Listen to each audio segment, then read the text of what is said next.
Assalamualaikum warahmatullahi wabarakatuh. Kembali lagi bersama aku di Kata Mutiara. Sebelum aku masuk ke videonya, aku tuh udah sempat bikin polling di Instagram. Bikin polling antara bikin karamel vlog, jalan-jalan atau masak, atau nikah vlog yang aku duduk di ruangan ini gitu ya. Ternyata lebih banyak yang pada milih nikah vlog. Mungkin pada kangen ya, karena kemarin tuh aku masak, jalan-jalan gitu-gitu kan. Akhirnya aku memutuskan buat bikin nikah vlog lagi sekarang. Nah, di video kali ini aku mau bahas soal pertanyaan yang udah banyak banget masuk ke aku. Sebenarnya udah dari lama gitu ya, banyak yang masuk-masuk itu nanyain, Kak, gimana sholatnya? Kalau misalnya pakai cadar, kalau misalnya keluar ke tempat umum tuh gimana gitu kan?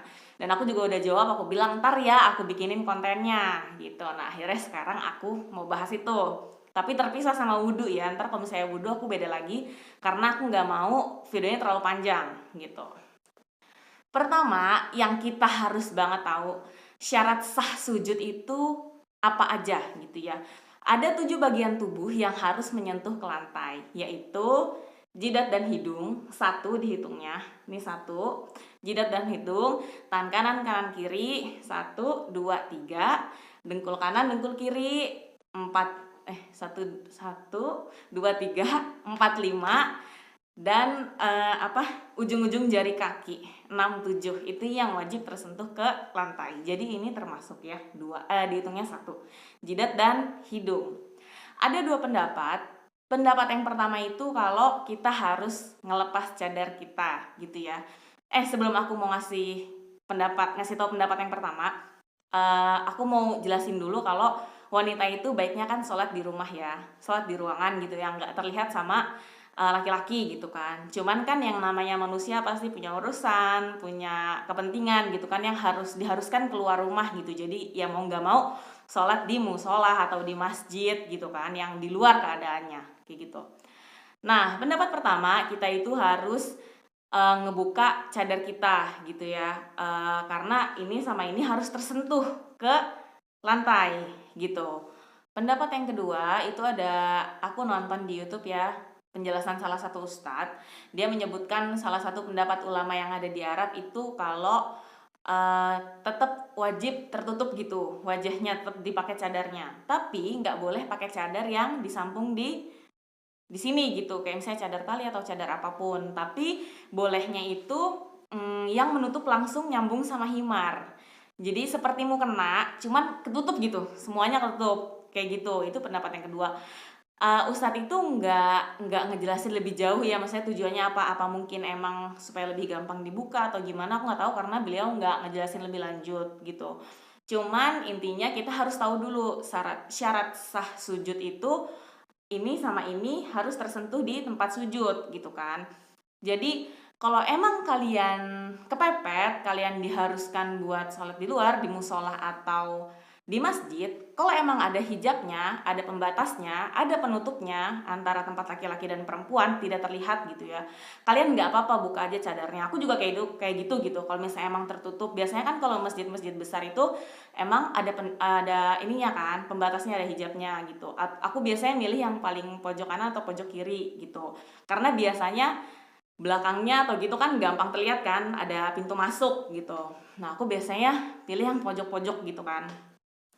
Nah, tapi kalau misalnya emang ketemunya musola, biasanya kan kalau musola kecil kan nggak ada hijabnya ya antara perempuan dan laki-laki kayak gitu. Nah, kalian alternatifnya bisa bawa cadar tali, karena kalau misalnya kalian pakai cadar kayak gini yang jidatnya ketutup, itu kan kalian susah ya. Kalau mau sholat kalian nggak apa-apa pakai cadarnya, tapi waktu mau sujud itu cadarnya keatasin sampai jidat dan ininya bisa menyentuh ke tempat sujud. Karena kalau cadar kayak gini atau cadar bandana yang nutup ini kan susah ya, kalian mau bukanya gimana.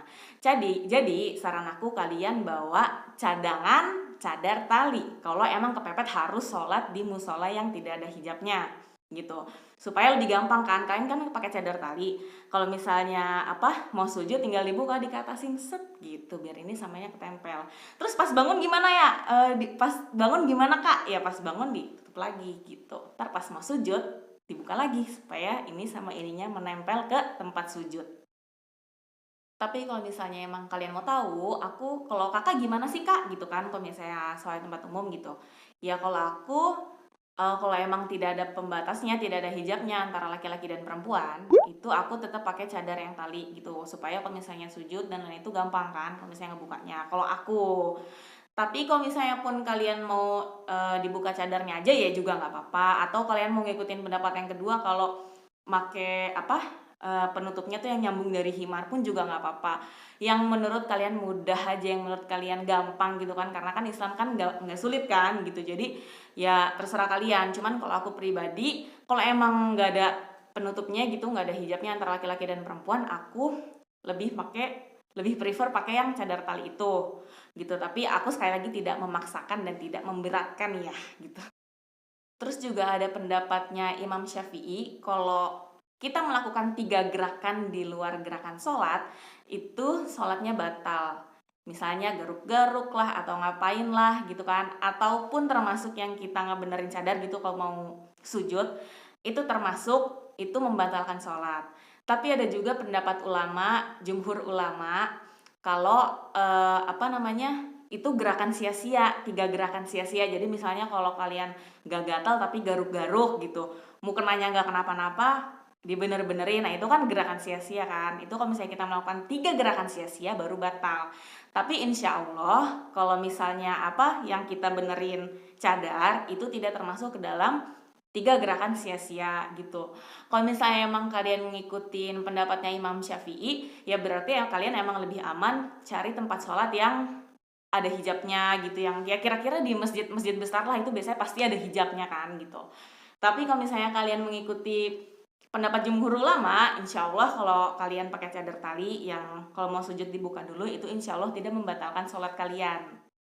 Nah, jadi sekarang kalian sudah pada paham, aku sudah menjawab pertanyaan-pertanyaan kalian, karena itu udah banyak banget ya, beneran sampai kalau nggak salah ada yang nge-DM aku juga nanyain soal ini, dan aku jawab ntar ya aku bikinin konten. Dan masih banyak juga yang menyarankan aku bikin konten ini itu. Kalau kalian termasuk yang menyarankan aku konten, ngantri dulu gitu ya, aku soalnya banyak banget yang masih pengen aku bahas juga gitu kan. Kalian jadi sekarang udah pada paham gimana, ya lebih ke aku sih ya, gimana sih Kak sholatnya, kan kalian nanya ke aku ya aku beri jawaban aku gitu kan. Yang penting aku sudah menjawab, aku sudah menjelaskan, kalian sudah ngerti. Sekarang kalian mau pilih cara yang mana, bebas silahkan juga, asal tidak melanggar gitu ya, tidak menyimpang gitu kan, ada dalilnya juga gitu kan. Jadi ya udah aku serahin ke kalian gitu. Nah paling udah itu aja sih aku menyampaikan kan soal sholat doang kan. Insya Allah nanti yang udu di video selanjutnya, di konten selanjutnya gitu ya insya Allah. Nah terus aku sekalian pengen ngasih tahu kalian juga, ini nikap yang aku pakai ya, promosi dikit gitu ya. Nikap yang aku pakai kan, kalian nanya Kak nikapnya beli di mana gitu-gitu kan. Nah mungkin ada yang gak kebalas sama aku, ini aku produk aku sendiri, maksudnya aku jual gitu ya. Kalian bisa cek Instagramnya di Nikap Factory, digabung. Aku taruh di description box juga nanti kalau misalnya kalian mau ngecek. Harganya cuma dari 10.000 sampai 55.000. Kalau yang nikap Yaman ini 55.000 harganya. Ya kalian bisa tanya-tanya aku soal bahan, ukuran dan lain-lain gitu. Aku juga sering ngadain sale karena saat ini nih, saat video aku dibuat ini, aku lagi ngadain sale ini. Kalau pembelian satu ini gratis satu cadar tali guys. Cuman nggak tahu kalau kalian nontonnya udah berapa minggu kemudian gitu ya, mungkin udah nggak ada. Tapi kalian chat aja Kak masih ada nggak promonya, siapa tahu masih ada rezeki kalian gitu kan. Ya gitu aja, kalian bisa cek Instagramnya nanti gitu ya. Ya udah, semoga video aku bermanfaat. Jadi sampai bertemu di video selanjutnya. Wassalamualaikum warahmatullahi wabarakatuh. Bye bye.